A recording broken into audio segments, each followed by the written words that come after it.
Hey everyone. Tonight we're drifting back to the age of stone corridors, candle smoke, and the faint scratch of quills on parchment. A time when a crown didn't guarantee a throne, but it might buy you a tiny stone cell next to a drafty chapel and a lifetime of plain porridge. So pull up the blankets, let the screen dim, and we'll wander gently through the lives of medieval queens who were politely, yet firmly, shown the convent door.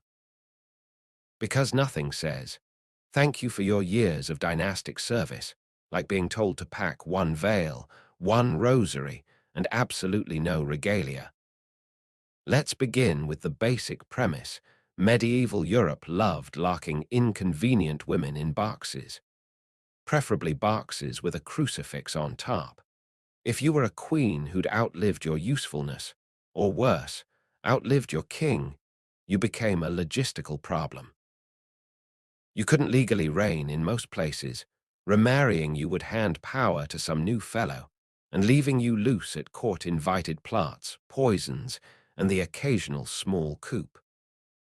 The tidy solution. Pop you into a nunnery, slide the bolt, and let the abbess handle the paperwork. Want the rest of this tale, and dozens more, to tuck you in tonight?